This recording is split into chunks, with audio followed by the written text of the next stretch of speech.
রাজ্য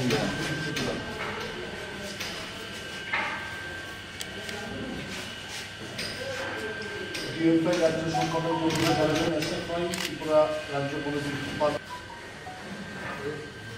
আমাদের বিকালে হলসভা, সেখানে আমাদের প্রাক্তন অধ্যক্ষ শুধুমাত্র এইটুকু বলা যে আমরা আজকে সকালে আমাদের সংগঠন এবং বামপন্থী ছাত্র যুবরা গোটা দেশেই গোটা রাজ্যেই চে গুয়েভারার জন্মদিবস উদযাপন করছেন। প্রতি বছর এই দিনটা আমরা আলাদাভাবে উদযাপন করি, যদিও প্রতিদিন প্রতি মুহূর্তের লড়াইয়ের অন্যতম একজন অনুপ্রেরণা ভগৎ সিং এর মতন করেই চে গুয়েভারা, যারা আমাদের প্রতিদিন শিক্ষা দেয়, আমাদের অনুপ্রাণিত করে।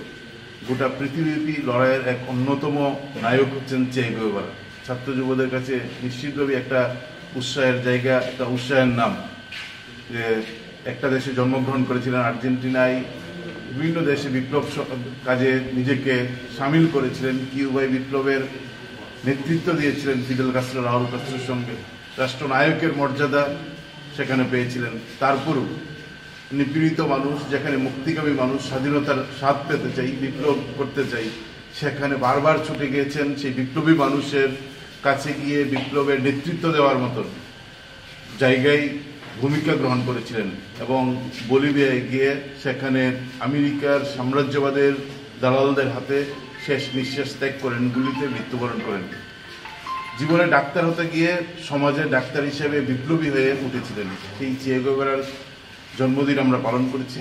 আমরা মনে করি যে পৃথিবীর যেখানেই অন্যায়, পৃথিবীর যেখানেই মানুষ অত্যাচারিত হয়, সেই মানুষের পাশে দাঁড়ানো বামপন্থীদেরকে যে শিক্ষা দেয়, এই শিক্ষা দানের আরেকটা অন্যতম নাম হচ্ছে চে। ফলে এই চেকে আমরা প্রতিদিন স্মরণ করি। আমরা মনে করি মানুষের অন্যায় অত্যাচার, মানুষ যেখানে স্বাধীনতার স্বাদ পেতে চাই, সেই মানুষের পাশে দাঁড়ানো।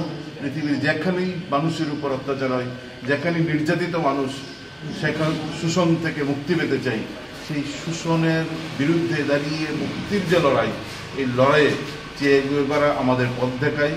ফলে চে গুয়েভারা প্রতিদিন প্রতিটা মুহূর্তের লড়াইয়ে আমাদের শিক্ষা দেয়। সেই অনুপ্রেরণা নেই আমরা আগামী দিনে আমাদের দেশের যে আক্রমণ, অন্যায়, গোটা দেশের শাসক গোষ্ঠী আমাদের উপর, দেশের মানুষের উপর নামিয়ে আনছেন নানাভাবে,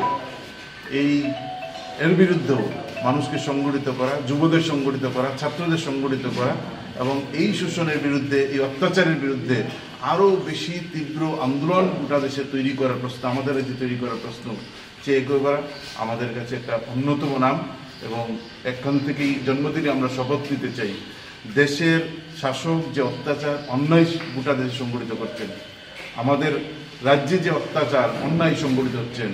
কার্ল ল্যান্ডস্টাইনেরও জন্মদিন আজকে, চে গুয়েভারার জন্মদিন, যিনি রক্তের শ্রেণীবিভাগ আবিষ্কার করেছিলেন। আমরা দেখেছি এই শাসক, আমরা চে গুয়েভারার জন্মদিনে, কার্ল ল্যান্ডস্টাইনের জন্মদিনে যখন রক্তদান শিবির করি, সেই রক্তদান শিবির পর্যন্ত আক্রমণ সংগঠিত করেছেন। ফলে এই অত্যাচারের বিরুদ্ধে মানুষকে সংগঠিত করেই সমাজের মানুষের পাশে দাঁড়ানোর জন্য আমাদের লড়াইকে তীব্র করতে হবে। এই শপথ আমরা এখান থেকে নিতে চাই এবং এই কথাটুকু বলে চেয়ের প্রতি আবার শ্রদ্ধা জানিয়ে আমার কথা বলা শেষ করতে চাই এবং সবাইকে অনুরোধ করব।